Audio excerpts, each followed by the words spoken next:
I am here in Washington, D.C. on the East Coast, and I know most of us are over on the West Coast. So good afternoon to you all and good evening to everyone here on the East Coast. Like I said, it's an absolute pleasure to be here, and we're going to dive right in. This is going to be a really great hour, well spent, I think, that we're all going to be able to learn and grow a little bit, share some of our experiences, and really ask questions. And I would like to just, in particular, I want to welcome the Boys and Girls Clubs because we're just delighted to have you all as a programming partner. So welcome, guys, and thanks for being here. To kick things off, it is my pleasure to introduce Kristen Ford, Northwest Region Program Manager of Ford Motor Company. Kristen. Thank you, Erica. I'd like to thank the Congressional Award Program for having me here today. The Ford Motor Company Fund is excited to be sponsoring this program. It is so important. I'd also like to thank Congressman Adam Smith for joining us and hosting this event. And of course, thank you to Dr. Lavish of Mary Bridge Children's Hospital and Ashley Mangum of Mental Health Pierce County, Kids Mental Health Pierce County, for helping us talk about the importance of vitality and youth mentality health, especially in today's times.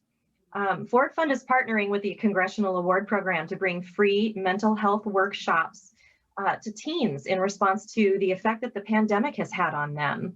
And here in Western Washington alone, our pediatricians have seen a whopping 40% increase in teen visits to offices for mental health concerns. And because of all of this, all of our mental health resources for youth have been stretched incredibly thin across the state. And Ford Foundation's objective and mission is to improve the quality of people's lives. And so we knew that beyond a doubt, we had to be a part of connecting our youth to mental health resources that they need and deserve, especially right now. We're honored to be sponsoring this event. We look forward to this important conversation because having the conversation about mental health helps us realize it's the first step to feeling better and getting on our way to being mentally healthy. So now I am pleased to introduce Congressman Adam Smith of Washington's 9th District. Thank you. Well, thank you very much, Kristen. I appreciate that. And I want to thank the Congressional Award Program as well. It's a terrific program. It's been going on for a long time. Terrific way to work with the youth of our country on a wide variety of issues, and certainly thank the Ford Motor Company for their sponsorship, and more than anything, all the young people who are joining and participating in this. I think this is a terrific opportunity for you and a terrific opportunity for all of us to learn more how to better engage with young people in our population. I started working in politics when I was in my teens, working on campaigns. And so I've always had a special place in my heart for young people who want to get involved in their community. I think it makes our community a stronger and better place. And all of you reflect that and really appreciate that help. And I'm also, particularly appreciative on the focus on mental health and mental health for teens and young people these days. It's enormously important. This has been an extraordinarily difficult year. Certainly the pandemic, the impact it has had on education and social life. But then, the rise of the equity and social justice movement in light of the George Floyd murder, the impacts of it. There's been a lot of change going on and a lot of things to wrestle with. That are hard for anybody to wrestle with, and young people in particular, as they're trying to figure out the world, have had a really, really tough year, and you really don't always understand how to handle that.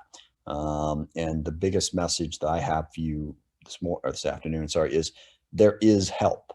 Talking about mental health issues, whether it's anxiety, depression, whatever it is. I think there may be a tendency to think, what difference is it gonna make? Nothing can help. There's also a tendency to think that you will be stigmatized for it.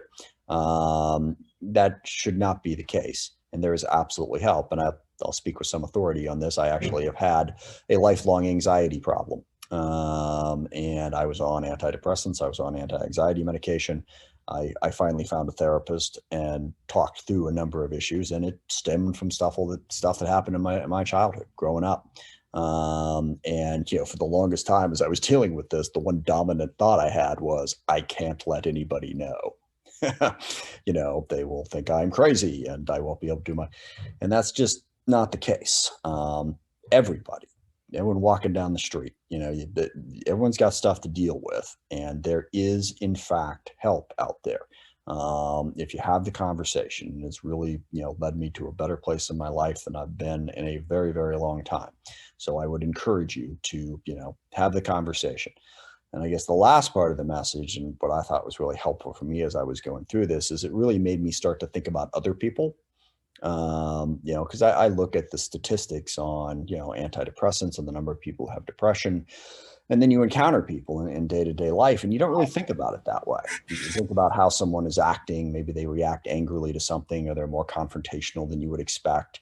And the initial reaction is one of resentment, like, isn't that person a jerk? Now it's helpful to think, what's that person going through? Why are they reacting that way? What is happening in their life right now? What has happened in their life a long time ago that might have led them to this point? And if we have that understanding and we have that empathy for others, I think we'll find a way to get along better as a society. And I think that's a real worry right now, is we are very much, isolating ourselves and having a hard time getting along with people that we disagree with. And, society doesn't function if you can't do that. There's always people who are different from you. They believe in different things. They like different things. They look different. We have to figure out how to get along with people who are different than us and who disagree with us. And I think part of that is understanding that everyone you're dealing with, they got a lot of stuff going on that you're not aware of. And just have empathy and awareness for that, and be welcoming and friendly and kind in trying to help all of us get along better. So I hope you will, think about your own issues, what you're concerned about, understand there's absolutely help out there, but then think about the people around you as well, and figure out how you can better connect with them and better help them deal with whatever they're going through. So this forum is terrific. I think it's a great idea. Again, the Congressional Award Program is a great program, and glad we're doing this, and thank all of you for your willingness to participate in this. And I hope it is a very productive experience for you. And I thank you for the opportunity to say a few words. Congressman, thank you so much. We appreciate you being here, for you serving this capacity. We're delighted to bring these resources to your district. And of course, with the support of mental health facilities and specialists in your district who are willing to give their time tonight, I just want to thank them. Ford Fund has been a partner. They've allowed us to bring this program on the road, so to speak, and go into different communities to ensure that this conversation is being brought to the forefront and given the opportunity for students to speak and share. So I just want to thank you, Congressman, for sharing a little bit with us with, something that can be quite vulnerable. I think today is a bit about being brave and sharing and being willing to put yourself out there a little bit. And if it's not about you, it might be about a friend, somebody that you're in school with, or that you see, or that you may notice has gone through some changes. We want you to be able to pull some resources and services that you may want to share with someone else. So please think about that as we go through this afternoon's sharing and breakout rooms. So again, thank you everybody here. We greatly appreciate your time. Next, I really want to turn.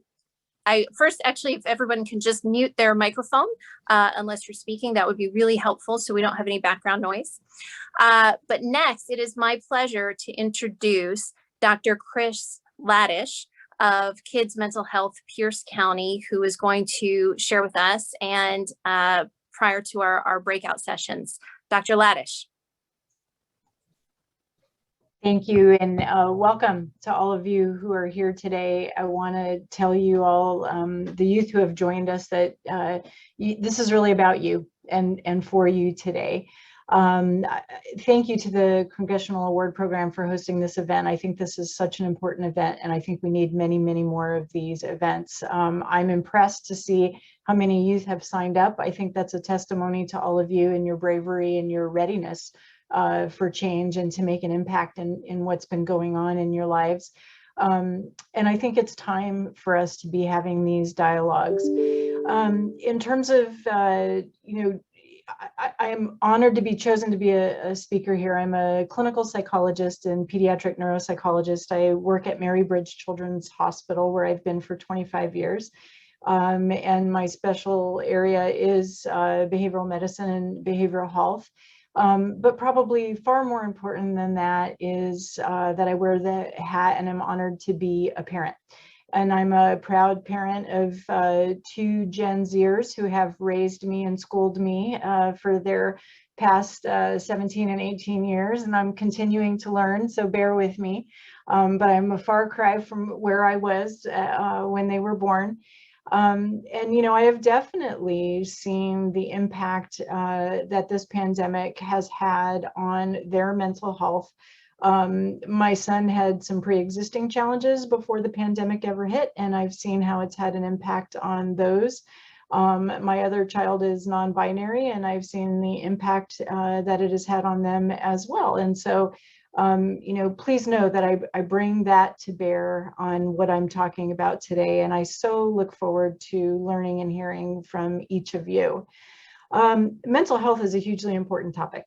The World Health Organization describes mental health as a state of well-being where an individual realizes their own abilities, where they can cope with normal stresses of life, and where they can work productively and fruitfully and be able to make a contribution to their community. I'd like to add to that I think of mental health and mental well-being generally as a state that's more pleasurable than unpleasurable. It certainly has its ups and its downs, but we would like to see ourselves as feeling happy more times than not, that we would have a general sense that things are okay, and that we know what to do when things are not. But I also want to, you know, throw out there a favorite quote that I have that I think really is very fortuitous for these times. And this is a quote that I have fallen back on frequently when I've worked with teenagers and other kids that I've youth, other adults, and I've thought of for myself. This was spoken by Viktor Frankl. And if you don't know who Viktor Frankl is, he's a Holocaust survivor. He's written some really impactful writings, one of which is Man's Search for Meaning. And I encourage you to read more about him if you want to hear from someone who's incredibly inspiring. But I think this quote is just so perfect for these times. And the quote is this: an abnormal response to an abnormal situation is normal behavior. And so I want you to really sit and think about what you've been going through, how you've been thinking differently about the world, the periods of anxiety, periods where you've been feeling overwhelmed. Much of that is something that all of us are experiencing to one degree or another. And I really want us to start, you know, with that as our foundation. That's not to say that there are things that may go above and beyond where additional support is really indicated. And we'll be talking about that in some of our small groups and offering resources. But I will tell you that in my lifetime, and I think all of we dinosaurs on the webinar today can tell you that we have never seen anything like this. This pandemic is really something that's unique in our generation, certainly unique in your generation, and is having, you know, a measurable impact in ways that we really can't measure and we've not seen, and I don't think we'll fully have known all the answers to for quite some time. Leading into this, we were already having a mental health crisis in our youth, and you guys are probably sitting there listening to me thinking, yeah, tell us something we don't already know. But I do want to put out there for the parents and the other adults that are listening that those of us in mental health have been noting for the past 7 to 10 years increased rates of depression, anxiety, suicidality. Here at Mary Bridge, and throughout our nation, quite frankly, we have children and teens who are often in our emergency rooms seeking support because there really is no other safe place for them to go, or all the beds are taken, or they're struggling getting access to other resources. We've seen a 400% increase between 2014 and 2018 in the number of kids that are boarding in our emergency rooms with mental health challenges, and that all predated the pandemic. Right now, I'm sure you're probably aware of these statistics. Suicide, sadly, a preventable condition, is the second leading cause of death in the age group of 10 to 24. 1 in 5 youth experiences mental disorder. 1 in 3 experience anxiety. So as you think about your friendship group, if you have more than three friends, probably one of you is experiencing mental health challenges as we speak, if not more. It's incredibly common. Back in 2018, in Pierce County, a group of us within the community got together and formed what has now become Kids Mental Health Pierce County. Kids Mental Health Pierce County is a collaborative of agencies that include teachers, doctors, educators, counselors, judges, first responders, primary care practitioners, child protective service workers, counselors, disability services, all coming together to serve youth who are struggling, who are having mental health challenges, and who are experiencing crises. I tell you about that because I want you to know, all of those youth here and the teenagers who have joined, that there have been a lot of adults sitting around a lot of tables for a very long time talking about you because we're concerned and because we want to help and we care about you. I will tell you that throughout COVID, we have missed seeing you. We have missed spending time with you. We have worried desperately about you. And today is really about the fact that we want to hear from you. I can tell you that, you know, when I see my kids' doors close and I don't hear from them, what I'm thinking in my head is, I want to hear from you. When my son has moved his twin bed mattress onto our floor because he's so distressed about what's going on in the world that he feels the need to sleep on our bedroom floor, what I'm thinking is, I want to hear from you. I guarantee you that your parents who are logged in as well want to hear from you. Part of the reason why the governor signed the proclamation for kids going back to school has a lot to do with the mental health crisis in youth. And I have a copy of that proclamation if anybody ever wants to see it, but it actually calls out the many challenges that youth are experiencing. So we're listening as adults, but what's really been missing, and I will say that I will be the first to admit that I have huge concerns whenever a large group is getting together to make plans about another group without that other group being represented. And so what has really been missing is your voice, your input, your insights. Like I said, I've been schooled by my Gen Zers, and we're open to being schooled by you all some more. We might be on the right track, we might not be on the right track at all. And here's really a time for you to come and talk to us and help us understand what you need and how we can continue to support you. You know, one of the things that we know about your generation is you're referred to as digital natives. You know, you get the digital world. You were Zooming and WebExing and FaceTiming long before COVID ever came along. That wasn't anything that you weren't used to. You're pragmatic. You take things in real time, and you're financially minded. You're incredibly diverse, and you embrace diversity, which is absolutely beautiful about all of you. And there are many, many factors, unprecedented, that are contributing to your mental health. Long before the pandemic, with the media that you all are exposed to, there's a term that's been coined, which is compare and despair. There's a lot of putting, you know, a perfect spin on kids and adults, quite frankly, posting on social media, don't tend to talk about the things that are challenging. And it's sort of this, I almost think of photoshopped, glossified presentation on Facebook or Instagram that may or may not be reality based. You've had to face school shootings or the threat of them and related conversations about gun control, racism, police brutality, racial and social inequities. You are dealing with sexism, homo, trans, and gender phobia, and a number of other issues. And this, again, predated COVID. So what did COVID do? Well, in the midst of all of that, COVID took away all the things that you were utilizing to help bolster yourself from the effects of some of these challenges.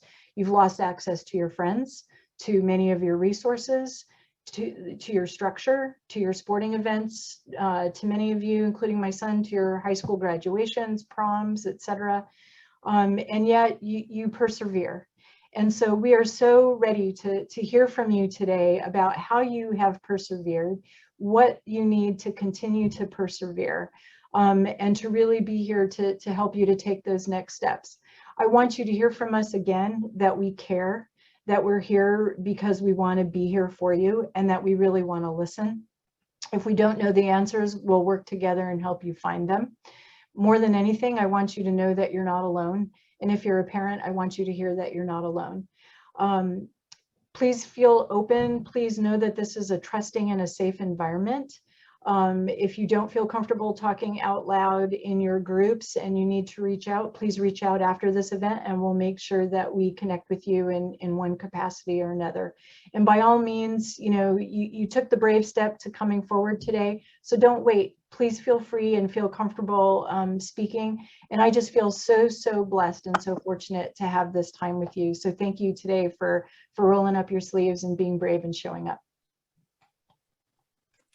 Dr. Lavish, thank you so much for the overview and truly helping us to understand where we are right now. But absolutely agree that this is for the students, and we are also so encouraged by the participation and look forward to the sharing that will take place next. We are moving now into our breakout rooms, and that will be our small groups.